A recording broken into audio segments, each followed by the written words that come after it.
It's not a moral victory of just being here. It's not what we, set out to do. But proud of our team. Accomplished a lot this year, and just looking forward to the future. I'm upset right now, but I'm really just blessed looking back on this year, this opportunity we had today to play in front of millions of people again. It's more football for me to play, and I'm just excited for that. And I'm just super blessed with the guys who I line it up with every week this year. Houston, congratulations on your season. Congratulations on finding a franchise quarterback. Congratulations on having a staple player within the trenches in Will Anderson Jr. Congratulations for having an elite young linebacker in Christian Harris. Congratulations for having a very articulate, creative, defensive-minded head coach in DeMeco Ryans. Congratulations for the season. Of course, right now, you're probably pissed still, maybe a little bit sad, broken up, but the potential and what you guys have done this season and the experience that this young roster has acquired, it's going to go a very, very long way. Like a very, very long way. You've already seen interviews today of Coleridge, Bernard, Stroud. He's still Coleridge Bernard to me. You see him already in a better mood. You already see him looking into the offseason, already prepared, already ready to get back to work. You have that as a quarterback. Now, you're probably not going to see him on some yacht doing some flashy stuff at a club. Once upon a time, that's what Deshaun was all about. He was all about having fun in the offseason and getting his. But you have a young quarterback who just wants to get better. All he wants to do is get better and better and better and grow and take this team further. I was looking at that interview after you guys had lost the game against the Ravens.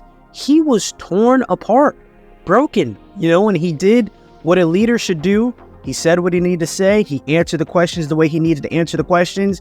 He said, I'm going to get better. We're going to learn from this. And then he was blessed about the season that he had, a phenomenal rookie season. He's already goated. He's already noted and goated as the greatest rookie quarterback of all time.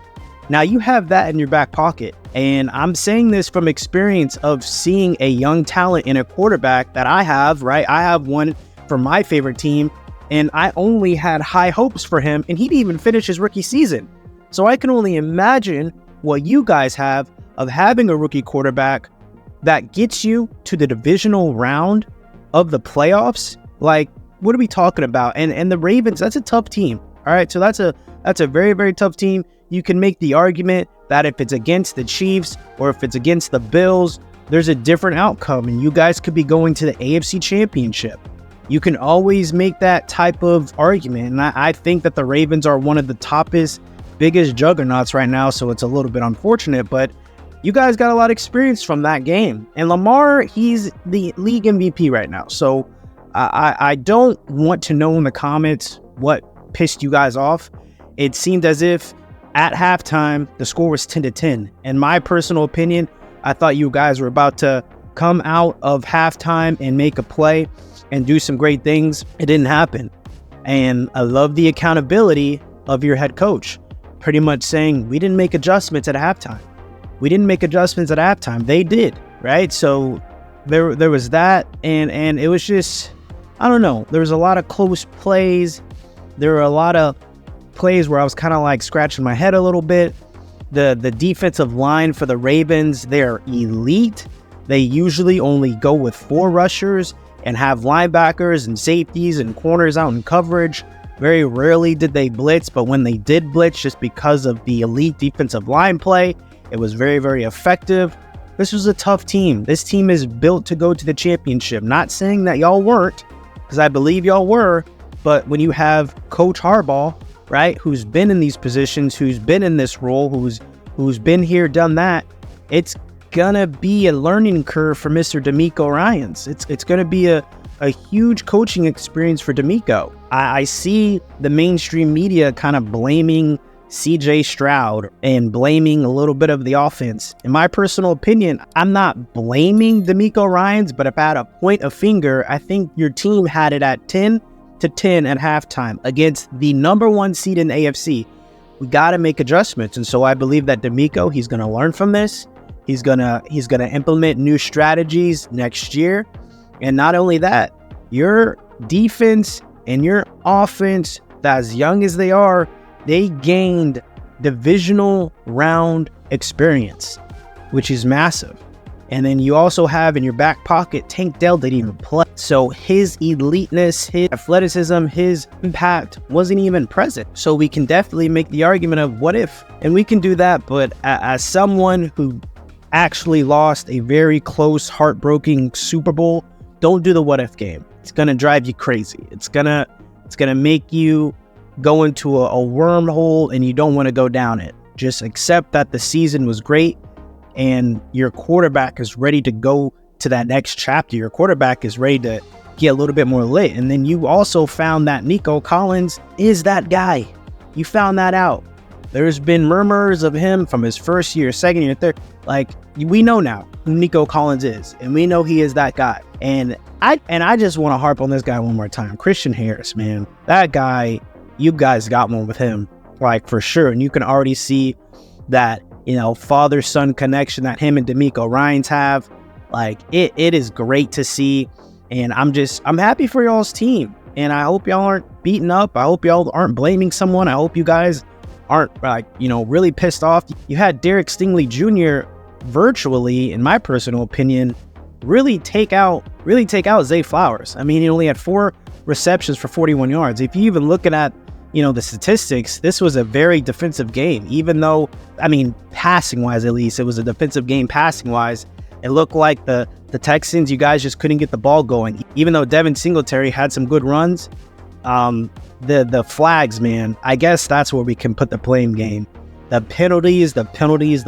What happened? What absolutely happened? I do not understand what happened with the penalties. I think it was like 50 yards of penalties by the second quarter.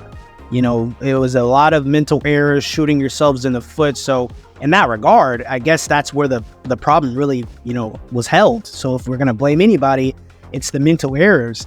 A lot of offensive line issues with false starts and stuff of that nature. So let me know, what was your favorite moment of this season? What was your favorite game? I think my favorite moment was definitely that pass against the Colts where CJ Stroud, he's all over the place in the backfield. He goes back about 15 yards. You see him toss a ball. Clearly this is going out of bounds.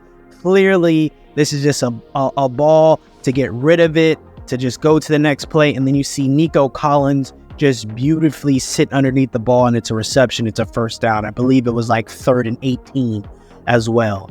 So that is just my immediate memory. Being able to see Tank obliterate teams was also a fascinating memory for me when I think it was against the Jacksonville Jaguars. Will Anderson Jr. had back-to-back sacks on a play within a sequence for him to really boast his name as that guy. Those are the 2 moments that I really can think of. And I just want to know from you guys, right? What was your favorite moment? What was your favorite play? I mean, these are all young guys. So who's your favorite young athlete or young player on the offense and on the defense? Let me know right now. And also, just so you guys know, we are going to be starting draft talks. So we are going to be diving into mock drafts for the Texans. And so I need suggestions. What are you guys going to be looking for? I know you guys don't have a first-round draft pick, I believe, at this point in time. But let me know what you guys are going to be looking for in the 2nd round, 3rd round, 4th round. And I would love to hear back from you guys. Let me know what you guys think. Once again, congratulations on the season. I think it was a great season. I think you guys learned more than you thought you were going to learn. And there's only beautiful things ahead. Truly, if you think about it, it can only get more beautiful from here on out. So do me another favor and like, comment, and subscribe.